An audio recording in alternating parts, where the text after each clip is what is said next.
यवतमाळच्या कारेगावमध्ये पाणी टंचाईचं भीषण वास्तव समोर आलंय।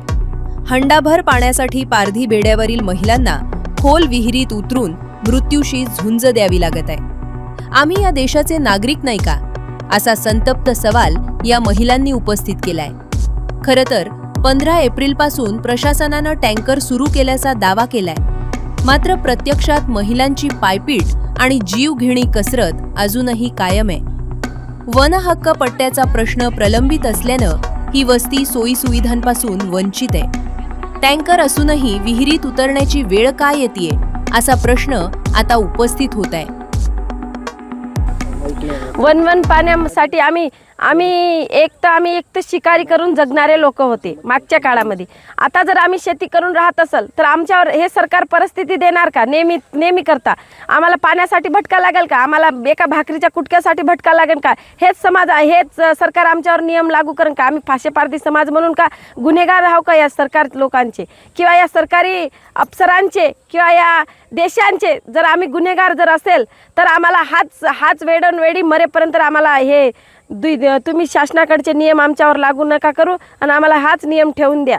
कारण का आम्ही आज 1994 मध्ये आम्ही इथं राहत आहोत। 1994 मध्ये आज 1994 मधले तरी म्हटलं तरी 40 वर्ष झाले। 40 वर्षामध्ये सरकारतर्फे जर नियम जर लागू झाला असता ना आम्हाला, तर आज आमचं गाव कुठं राहत होतं। आज आम्ही सिटी सारखं आमचं गाव राहत होतं। आमच्या घरोघरी लाईन राहत होती, आमच्या घरोघरी रोड राहत होती, आमच्या घरोघरी पाणी राहत होतं, नळ राहत होता। ते सुद्धा आम्हाला सरकारकडून भेटलं नाही। 40 वर्ष झाले सरकार आमच्याकडे लक्ष नाही देत आहे आणि आम्ही अशाच परिस्थितीमध्ये आजपर्यंत जगत आहोत। आज बी जगून राहिलो। सरकार आमचे न्यूज जर जात असेल तर सरकारला विनंती आहे की आमच्याकडे खरंच तारतूने आणि खरंच काळजीपूर्वक आमच्याकडे लक्ष द्या। आमचं गाव सुधरवा, आम्हाला सुधरवा, तुमच्यासारखं बनवा आणि तुमच्या नियमामध्ये आम्हाला ढळून घ्या। पूजा मंगल पवार,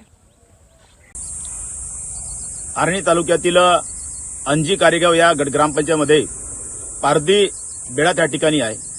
अनेक वर्षापासून त्या ठिकाणी पारधी बेड्याचे लोक त्या ठिकाणी वास्तव्य करत आहेत। त्यांच्याकडे अनेक वेळा जेलात गेलेले पुरावे आहे, त्या ठिकाणच्या ग्रामपंचायतीमध्ये नोंद आहे, फॉरेस्टमध्ये नोंद आहे, परंतु तरी सुद्धा वारंवार त्या ठिकाणच्या लोकांना वनहक्क समिती अंतर्गत त्या लोकांना ती जागा देता येते, परंतु तरी सुद्धा वन विभागाने त्या ठिकाणी वारंवार त्यांना हस्तक्षेप केला। परंतु मी त्या दिवशी मान्य तहसीलदार आणि बाकीचे सर्व वन हक्क समितीचे जे प्रमुख लोक आहेत त्यांच्यासोबत चर्चा केली। चर्चांती आम्ही निर्णय घेतला की त्या ठिकाणी वन हक्क समितीच्या माध्यमातून त्यांना ती जमीन द्यायची आणि त्या ठिकाणी पाणी, वीज आणि रस्ता या तिन्ही बाबी द्यायच्या, अशा प्रकारचा निर्णय मी त्या ठिकाणी घेतला। आणि लगेचच दुसऱ्या दिवशी मी त्या ठिकाणी गाडी पाठवली आणि गाडी पाठवून त्या ठिकाणी बोर मारण्याचं आमचं ठरलं, परंतु राजकीय विरोधकामुळे त्या ठिकाणी वन विभागाला त्यांनी इन्फॉर्मेशन केलं आणि म्हणून त्या ठिकाणी त्या रात्री बोर होऊ शकली नाही आणि बोरची गाडी गेली। आणि म्हणूनच आम्ही निर्णय घेतला होता की वन हक्क समितीचा जोपर्यंत निर्णय होत नाही तोपर्यंत त्या ठिकाणी आम्ही पाणी, रस्ता आणि वीज ह्या तिन्ही बाबी देता येत नाही। पण माझी संकल्प आहे, मी या ठिकाणी निर्णय घेतलाय कुठल्याही परिस्थितीमध्ये त्या गावातल्या लोकांना रस्ता, पाणी आणि वीज दिल्याशिवाय राहणार आहे, एवढा माझा संकल्प या ठिकाणी तुम्हाला सांगतो। धन्यवाद।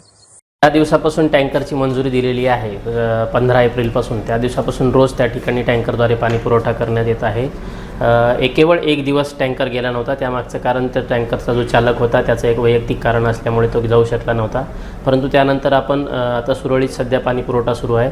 त्याचबरोबर तालुक्यातील इतरही गावांमध्ये कुठे जर पाणी टंचाई जाणवली तर मी स्वतः त्या ठिकाणी भेट देऊन त्या ठिकाणी टँकर मंजुरीचे आदेश आपण करत आहोत। प्रशासन नागरिकांच्या प्रती अत्यंत सतर्क आणि संवेदनशील आहे। पाणी टंचाईची समस्या जाणवू नये यासाठी आम्ही पूर्णपणे प्रयत्न करत आहोत। धन्यवाद। एक आहे पाणी टंचाईचा विषय, दुसरा आहे त्यांच्या वनपट्ट्याचा विषय। तो पाणी टंचाई संदर्भात जिल्हा प्रशासनाने ऑलरेडी ताबडतोब, जसा मागच्या वर्षी आपण टँकर लावला होता, हा वर्षी पण आपण त्या गावामध्ये टँकर लावणार आहे। पण जेव्हापर्यंत त्यांची प्रॉब्लेमचं परमनंट सोल्युशन होणार नाही हे विषय नेहमी येणार आहे। या अनुषंगाने ऑलरेडी सदर ग्रामस्तरीय समितीने आपल्याकडे वनपट्ट्याची अर्ज केलेली आहे। उपविभागीय स्तरीय कमिटीने वन विभागाच्या अभिप्रायाप्रमाणे ते सदर विषय रद्द केला होता, पण त्यांच्याकडे अजून पण अपीलची संधी आहे. ते जिल्हास्तरीय कमिटीकडे अपील करू शकत आहे आणि त्यांचा फॅक्ट आहे, त्यांचे कागद आहे, ते आम्ही चेक करून त्याच्यावर योग्य ते निर्णय घेऊ शकणार आहे. तो माझ्या या पूर्ण विषयावर ऑलरेडी लक्ष आहे आणि लोकांना न्याय भेटला पाहिजे, त्यांचे इश्यू परमनंटली सॉल्व्ह व्हायला पाहिजे, या अनुषंगाने आपण काम करणार आहे.